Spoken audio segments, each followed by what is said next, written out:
Bloody सत्य के एक और खौफनाक दिल दिला देने वाले बॉलीवुड हॉरर स्पेशल एपिसोड में आप सभी लोगों का बहुत बहुत स्वागत है दोस्तों। मैं निखिल आज आप लोगों को बॉलीवुड के बहुत ही बेहतरीन सितारे नवाजुद्दीन सिद्दीकी और इमरान हाशमी की जिंदगी से जुड़ी हुई एक ऐसी भूतिया घटना बताने वाला हूं जिसको सुनने के बाद आप लोग बहुत ज्यादा हैरान होने वाले हैं दोस्तों। मुझे यकीन है कि आप सभी लोगों ने इमरान हाशमी की कई हॉरर फिल्म्स देखे होंगे, लेकिन क्या आप लोग ये जानते हैं कि जो सितारे हॉरर फिल्म्स में काम करते हैं, भूतों को हराते हैं, भूतों को मारते हैं, उनकी लाइफ में भी कुछ हॉरर गतिविधियां कभी कभी जुड़ जाती हैं। अपने कई इंटरव्यूज में इमरान हाशमी ने सभी लोगों को ये बताया है कि एक बार उनका सामना एक बहुत ही खतरनाक, एक बहुत ही खौफनाक शैतान से हुआ था। जी हाँ दोस्तों, वो उसे देख तो नहीं पाए थे, लेकिन उस रात कुछ ऐसा फील किए थे जिसके बाद कभी भी भूत से ना डरने वाले इमरान हाशमी अपना नजरिया ही बदल देते हैं। अब उन्हें ऐसी शक्तियों पर पूरी तरह से विश्वास है। आज भी जब वो उस रात के बारे में याद करते हैं तो उनके पसीने निकल जाते हैं दोस्तों। आज मैं आप लोगों को इमरान हाशमी की जिंदगी से जुड़ी हुई वही एक सच्ची भूतिया घटना बताने वाला हूँ, और साथ ही साथ नवाजुद्दीन सिद्दीकी की जिंदगी से भी जुड़ी हुई एक बहुत ही भूतिया घटना बताने वाला हूँ जो उन्होंने अपनी निजी जिंदगी में नहीं देखी थी, बल्कि पूरी फिल्म की यूनिट के सामने फील की थी। जी हाँ दोस्तों, नवाजुद्दीन सिद्दीकी की कहानी है एक फिल्म की शूटिंग के दौरान की, और ये फिल्म कोई नॉर्मल फिल्म नहीं बल्कि एक भूतिया फिल्म थी। उस फिल्म से जुड़े हुए बहुत सारे लोगों ने ये माना कि इस फिल्म की शूटिंग जहां कहीं भी हो रही थी, और यहाँ तक कि जो फिल्म ही है ये एक तरह की श्रापित फिल्म है। इस फिल्म का काम बंद कर देना चाहिए, क्योंकि इस फिल्म में आए दिन बहुत सारे अपशकुन हो गए, और एक दिन कुछ ऐसा घटा उस फिल्म के सेट पर जो उस फिल्म से जुड़ा हुआ कोई भी इंसान भुला नहीं सकता दोस्तों। आज मैं आप लोगों के सामने दोनों कहानी रखने वाला हूं जिसको सुनकर आप लोगों की रात बेहाल हो जाएगी। अगर जानना है तो बने रहिए अंत तक। अगर मन में कुछ बात है या फिर मुझसे कुछ कहना चाहते हैं तो इंस्टाग्राम में लिख के भेज सकते हैं। इंस्टाग्राम की आईडी हमेशा की तरह अपने वीडियो के डिस्क्रिप्शन बॉक्स में डाल दिया हूं। ये किस्सा है तकरीबन आज से 8 साल पहले का। पहली कहानी है नवाजुद्दीन सिद्दीकी। नवाजुद्दीन सिद्दीकी के साथ ये कहानी बीती थी सन 2012 के आसपास। जी हाँ दोस्तों, 2012 के आसपास नवाजुद्दीन सिद्दीकी एक हॉरर फिल्म की शूटिंग कर रहे थे। आप सभी लोग, मुझे यकीन है कि उस हॉरर फिल्म के बारे में ज्यादा नहीं जानते होंगे, क्योंकि वो हॉरर फिल्म थोड़ी सी इंडस्ट्री में काम नहीं कर पाए थे, बिजनेस नहीं कर पाए थे। उस फिल्म का नाम है आत्मा। आत्मा से जुड़े हुए जितने भी क्रू मेंबर्स थे, इस फिल्म की जितने भी यूनिट थी, सभी लोगों का ये मानना था कि ये फिल्म बॉलीवुड की पहली श्रापित फिल्म है दोस्तों। जी हाँ, क्योंकि इस फिल्म में आए दिन ऐसी ऐसी हॉरर गतिविधियां हो रही थी, ऐसी ऐसी डरा देने वाली सिचुएशंस पैदा हो रही थी, जिसके बाद सभी लोगों ने ये ठान लिया था कि हमें इस फिल्म को बंद कर देना चाहिए। और क्या शायद यही कारण थे कि एक इतने बड़े एक्टर होने के बावजूद भी ये फिल्म इंडस्ट्री में ज्यादा बड़ा बिजनेस नहीं कर पाई। ये फिल्म बहुत ही बड़ी डिजास्टर साबित हुई है, बहुत ही बड़ी फ्लॉप हो गई दोस्तों। कहीं ऐसा रीजन तो नहीं है कि इस फिल्म के साथ एक श्राप जुड़ गया? इस फिल्म का जो सबसे पहला भूतिया किस्सा हुआ वो हुआ ठाकुर कॉलेज में। जी हाँ दोस्तों, मुंबई के ठाकुर कॉलेज में, जो कि मुंबई के कांदीवली ईस्ट में स्थित है, वहां पर आए दिन कई सारी बॉलीवुड की फिल्म शूट होती रहती है। लेकिन दोस्तों, ये सबसे भूतिया घटना हुई एक हॉरर फिल्म की शूटिंग के दौरान, और वो हॉरर फिल्म थी आत्मा दोस्तों। दरअसल जब नवाजुद्दीन सिद्दीकी एक सीन, एक बहुत ही बड़ा, एक बहुत ही मेजर सीन निभा रहे थे इस फिल्म में, तो उस फिल्म में वो अकेले थे, और इस फिल्म में जितने भी लोग थे वो कैमरे के पीछे ही बैठे हुए थे। दरअसल उस दिन सेट पर ज्यादा लोग मौजूद नहीं थे। नवाजुद्दीन सिद्दीकी पूरी तरह से कैरेक्टर में घुसे हुए थे। रूम बहुत बड़ा था, और माना जाए कि लगभग वो अकेले ही थे उस सीन में। और उसी दौरान फिल्म के डायरेक्टर कुछ ही देर में ये नोटिस करते हैं कि नवाजुद्दीन सिद्दीकी जहां खड़े होके अभी एक्टिंग कर रहे हैं, उनके जस्ट पीछे एक पेंटिंग लगी हुई है दोस्तों। दरअसल कह सकते हैं कि एक फोटो लगी हुई है। वो कुछ ध्यान दे पाते उससे पहले ये नोटिस करते हैं कि वो पेंटिंग, वो इमेज, जो पिक्चर थी, वो अचानक से वाइब्रेट करने लगती है, हिलने लगती है। डायरेक्टर को कुछ समझ में नहीं आता, वो चाहकर भी कुछ नहीं बोल पा रहे थे दोस्तों, क्योंकि नवाज जब एक बार कैरेक्टर में चले जाते हैं तो उससे बाहर निकलना उनके लिए थोड़ा मुश्किल हो जाता है। और डायरेक्टर ये देख रहे थे कि सीन बहुत अच्छे से चल रहा है तो चलने दो। लेकिन दोस्तों, आप लोग क्या जानते हैं कि अगले ही पल क्या हुआ? डायरेक्टर ने बस पलकें ऐसे झपकी, और जब वो आंख खोल के फिर से मॉनिटर की तरफ देखे ना, तो उन्होंने क्या पाया? अभी अभी जो पेंटिंग एग्जैक्ट नवाज के पीछे थी, वो अब नवाज के पीछे नहीं, वो अब नवाज के राइट हैंड साइड वाली दीवार पर लगी। जो पेंटिंग नवाज के जस्ट यहाँ पर लगी हुई थी वो थोड़ी देर बाद नवाज के राइट साइड में चली जाती है। ये कैसे पॉसिबल हुआ बस कुछ ही पल में, जबकि सारे लोग वहीं पर थे, कैमरे के पीछे सीन चल रहा था, नवाज अपने कैरेक्टर में घुसे हुए। डायरेक्टर कुछ नहीं समझ पाते, वो फिर से इग्नोर करने की कोशिश करते, बोलते चलो जाने दो, शायद मेरी आंखों का धोखा हो सकता है, नवाज अभी भी कैरेक्टर में, मैं इन्हें परेशान नहीं करूंगा। लेकिन अगले पल वो फिर से क्या नोटिस करते हैं कि वो पेंटिंग जो नवाज के राइट हैंड साइड में चली गई थी वो अब वो फिर से नवाज के पीछे आ गई है। अब डायरेक्टर को कुछ समझ में नहीं आता, अब उन्हें लगता है कुछ गड़बड़ हो गई है। वो कुछ बोलने ही वाले रहते हैं कि उससे पहले ही वो पेंटिंग धड़ाम से नीचे गिर जाती है और चकनाचूर हो जाती है। दोस्तों पेंटिंग फूट जाती है। हैरानी वाली बात यह थी कि जिस कील में वो पेंटिंग लगी हुई थी वो कील, वो नेल अभी भी दीवार में ही लगा हुआ था और उसके बाद भी पेंटिंग उससे कैसे गिर गई। पहले वो वाइब्रेट कर रही थी, उसके बाद वो थोड़ी सी क्रैक हुई और उसके बाद उसने अपनी जगह बदल ली 2 बार और फिर आखिरकार वो जमीन में गिर के फूट जाती है। वहीं पे शूटिंग रुक जाती है। किसी को समझ में नहीं आता कि क्या होता है। शायद डायरेक्टर ने उस समय किसी को भी नहीं बताया।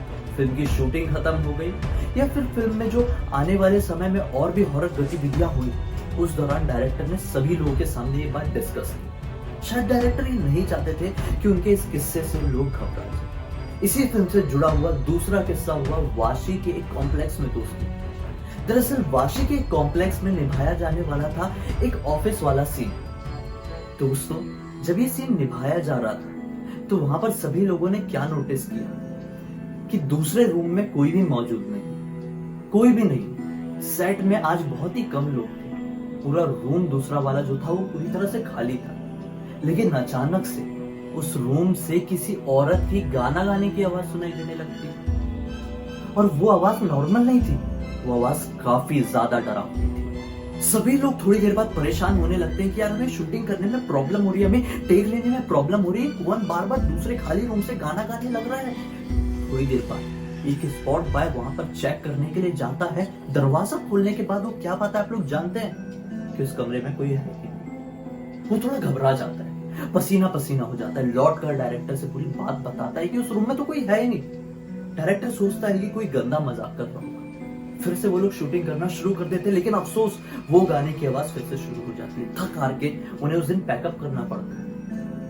दूसरे दिन फिर से जब वो सीन वहां पर लगता है तो फिर से कोई उसी रूम से गाना गा रहा था। दोस्तों आखिरकार क्या हुआ कि आप लोग जानते हैं कि वो वाला जो सीन था ना वो उस जगह पर निभाया नहीं गया। उस सीन को निभाने के लिए लोकेशन ही चेंज करनी पड़ी। कौन था आखिर वो जो इतनी भद्दी आवाज में ना जाने कौन सा गाना गा रहा था। दरवाजा झटके पर खोलने पर भी कोई भी नहीं पाया जाता था। क्या कोई शैतानी आत्मा जुड़ी हुई थी इस फिल्म से, आत्मा फिल्म से? सोचने वाली बात है दोस्तों। शायद इसी वजह से ये आत्मा फिल्म कभी भी बॉलीवुड में अच्छा बिजनेस नहीं कर पाई। शायद इसी वजह से ये तो 2 छोटे छोटे नॉर्मल केसेस मैंने आप लोगों को बताए। आए दिन हर दिन ऐसे ऐसे खतरनाक घटनाएं होती थी इस फिल्म के सेट पर, जो कि साबित करती थी कि आत्मा फिल्म बॉलीवुड की सबसे पहली श्रापित फिल्म। नवाजुद्दीन सिद्दीकी ने इस फिल्म की शूटिंग के दौरान कुछ ऐसा एक्सपीरियंस किया जो शायद उन्होंने कभी भी एक्सपीरियंस नहीं किया हो और ना ही फिर आगे कभी करेंगे। दोस्तों बहुत ही खतरनाक कहानी थी लेकिन सच थी। इमरान हाशमी के 2 किस्से हैं दोस्तों।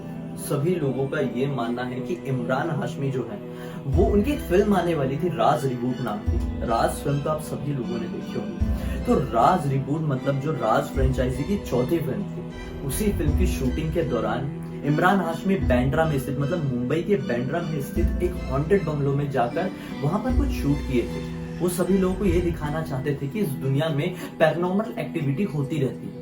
वो वहां पर अपनी एक को एक्टर के साथ और 2 पैरानॉर्मल एक्सपर्ट्स के साथ पहुंच जाते हैं, पूरी रात बिताते हैं और बीच बीच में कभी कभी उनके साथ कुछ ऐसी गतिविधियां होती है जो उन्होंने अपने कैमरे में कैद किया था। कुछ यूट्यूब चैनल में ये वीडियोस आप लोगों को मिल भी सकते हैं। लेकिन दोस्तों फिल्म के रिलीज होने के बाद बहुत सारे लोगों ने ये कहा कि हो ना हो ये एक तरह का पब्लिसिटी स्टंट था, जो कि एक भूतिया फिल्म को दिखाए जाने के लिए था दोस्तों। और इसी वजह से इमरान हाशमी एक सो कॉल्ड बांद्रा के एक हॉन्टेड बंगलो में गए और पूरी रात वहां पर बिताए थे। लेकिन ये तो चलो पब्लिसिटी स्टंट था, ये हम लोगों को दिखाने के लिए था लेकिन कुछ कहानियां ऐसी होती है जो लोग दूसरों को दिखाना नहीं चाहते हैं, फिर भी उनके साथ बीत जाती है और फिर वो चाहे जितना भी कोशिश कर लें, उन कहानियों को अपने जहन से नहीं उतार सकते। ऐसी ही एक कहानी इमरान हाशमी के साथ बीती थी आज से बस कुछ ही साल पहले, जब इमरान हाशमी अपने कुछ दोस्तों के साथ मुंबई से बाहर घूमने के लिए जाते हैं। वो वहां पर एक बहुत ही अच्छा एक क्वालिटी टाइम स्पेंड करते हैं। उनके कुछ फैमिली फ्रेंड्स भी थे और उनके कुछ पर्सनल दोस्त भी थे। वो पूरी जगह पर अच्छे से घूम लेते थे दोस्तों। आप सभी लोगों को पता होगा कि आखिर इतने बड़ी सेलिब्रिटी हैं, तो उनके लिए तो होटल तो पहले से ही बुक रहेगा किसी भी शहर में जहां पर भी वो जाएंगे। ऐसे ही उनके साथ भी था, उनका भी होटल अच्छी तरह से बुक था। दोस्तों इमरान हाशमी उस होटल में जाकर पहुंचते, लेकिन वो क्या पाते कि वो होटल ना जाने किस रीजन से भर चुका था। उन लोगों को, होटल वालों को ऐसा लगा था कि उनके साथ कोई गलत फहमी हुई है, किसी ने मजाक किया है कि इमरान हाशमी यहाँ पर अपने फ्रेंड्स के साथ रहने के लिए आ रहे हैं। तो होटल वालों ने ये सोचा कि हमारे साथ मजाक हुआ है, हम ये अपना जो रूम बुक किए थे वो किसी और को दे देते हैं। इमरान हाशमी को जब ये बात पता चलती होटल में पहुंचकर, तो उनका दिमाग बहुत ज्यादा खराब हो जाता है। वो उन्हें ज्यादा रिएक्ट तो नहीं करते, आखिर कैसे करते, इतने बड़े स्टार हैं। लेकिन हाँ, उन्हें गुस्सा बहुत आता है। बिना कुछ बात किए वो वहां से निकल जाते।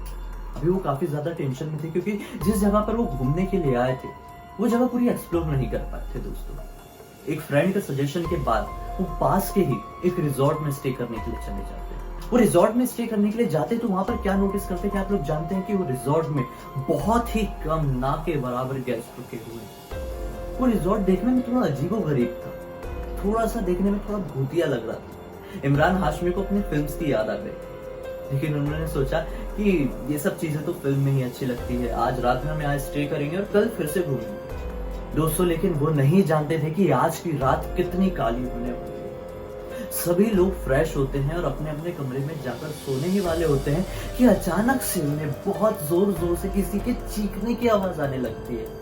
कोशिश करते हैं कि वो आवाज का सोर्स पता कर ले, लेकिन नहीं कर पाते। थोड़ी देर में वो चीखने की आवाज बदल जाती है रोने की आवाज में। फिर वो कोशिश करते हैं कि हम पता कर ले कि आखिर रो कौन रहा है, लेकिन वो रोने की आवाज बदल जाती है हंसने की आवाज में। अब सभी लोग थोड़े घबरा जाते हैं, एक एक करके एक दूसरे के कमरे में चले जाते हैं, लेकिन फिर भी वो आवाजें बंद नहीं होती। बहुत कोशिश करते हैं, कभी वो आदमी की आवाज थी, कभी वो औरत की आवाज थी, कभी वो बच्चे की आवाज थी, कभी वो कोई बूढ़े औरत की आवाज थी, तो कभी कोई जानवर की आवाज थी। सभी लोग घबरा जाते हैं, एक ही रूम में इकट्ठे हो जाते हैं। रिसेप्शनिस्ट से बात करने की बहुत कोशिश करते हैं, लेकिन रिसेप्शनिस्ट को फोन नहीं लगता है। वो अपने कमरे से बाहर निकलकर रिसेप्शनिस्ट वाले रिजॉर्ट तक जाना सेफ फील नहीं कर रहे थे। वो पूरी रात एक साथ एक कमरे में बिताते और अगले दिन सुबह सबसे पहला ये काम करते हैं कि अपना कमरा, अपना रिजॉर्ट, अपना होटल बदल लेते और कहीं जाकर सेफ होटल में स्टे करते हैं। दोस्तों अगले दिन जब वो वहां पर पहुंचते तो क्या पाते कि जब हम उस रिजॉर्ट में गए थे, हमें कुछ लोग दिखाई दिए थे। वो लोग तो शायद थे ही नहीं, क्योंकि रात में जब वो एक रूम से दूसरे रूम की तरफ आ रहे थे, तो वो रूम जो थोड़ी देर पहले उनके रिजॉर्ट में आने से टाइम पे खुले हुए थे, वो रूम सभी बंद थे, ताले लगे हुए थे। तो कैसे, जब वो कुछ ही घंटे पहले उस रिजॉर्ट में पहुंचे थे तो रूम खुले हुए थे, वहां पे कुछ गेस्ट थे, लेकिन कुछ ही घंटे बाद वहां पर ताले लगे हुए कोई भी नहीं थे। खैर ये किसी तरह कोइंसिडेंस भी हो सकता है, लेकिन एक किसी तरह का एक खौफनाक सच भी हो सकता है, जिसके बारे में उन्होंने शायद कभी इमेजिन भी नहीं किया होगा और शायद करेंगे भी। आज भी जब भी इमरान हाशमी इस चीज के बारे में, इस घटना के बारे में याद करते हैं, उनके गूज़बम्प्स आ जाते हैं दोस्तों। क्या आप लोगों ने भी कुछ ऐसा एक्सपीरियंस किया अपनी रियल लाइफ में कि अभी आपने किसी को देखा हो और बस आप कुछ ही पल बाद फिर से पलट के देखते हैं तो इंसान वहां से गायब हो जाता है? क्या आपको भी कुछ इसी तरह की कभी चीखें सुनाई दी है, कभी रोने की, कभी हंसने की, कभी गाने की, कभी ना जाने किस तरह की? लेकिन सुने हैं तो कमेंट सेक्शन में बताइए दोस्तों। अगर आपके मन में कोई भी ऐसी बात है जिसे आपको लगता है कि मेरे साथ आप डिस्कस करना चाहते हैं या मेरे साथ डिस्कस करके आप पूरी दुनिया को बताना चाहते हैं, तो आप मुझे इंस्टाग्राम में लिख के भेज सकते हैं। मैं हमेशा अपने इंस्टाग्राम की आईडी अपने वीडियो के डिस्क्रिप्शन बॉक्स में डाल देता हूँ। बस आपको वहां पे क्लिक करना होगा, आप डायरेक्ट मेरे इंस्टाग्राम में आ जाओगे। वहां पर हम लोग ढेर सारी बातें कर सकते हैं दोस्त। मेरे साथ इसी तरह से जुड़े रहिए, क्योंकि मैं रोज इसी तरह से हैरान कर देने वाले खौफनाक वीडियोस आप लोगों के पास लेकर आता हूँ रात के 9 बजे, जिससे कारण आपको थोड़ा सा मनोरंजन तो होता ही है और साथ ही साथ आपको थोड़ी एक अच्छी सी हॉरर स्टोरी भी पता चल जाती है एक मजे के साथ, जो आपको शायद पहले कभी किसी ने भी नहीं बताई होगी। फिलहाल मैंने बॉलीवुड का हॉरर स्पेशल शुरू करके रखा हूं दोस्तों। उम्मीद है इस वीडियो को ज्यादा से ज्यादा शेयर करेंगे ऐसे लोगों के साथ जिन्हें इस तरह के टॉपिक में बहुत ज्यादा इंटरेस्ट होता है। मेरे चैनल को सब्सक्राइब जरूर कर दीजिए और हाँ, जाते जाते बेल आइकन को जरूर दबा दीजिए, क्योंकि मैं अगली बार से जब भी आऊंगा तो उसकी सबसे पहले नोटिफिकेशन आप तक पहुंचेगी। तो चलिए कल फिर से मिलते हैं। बहुत बहुत धन्यवाद।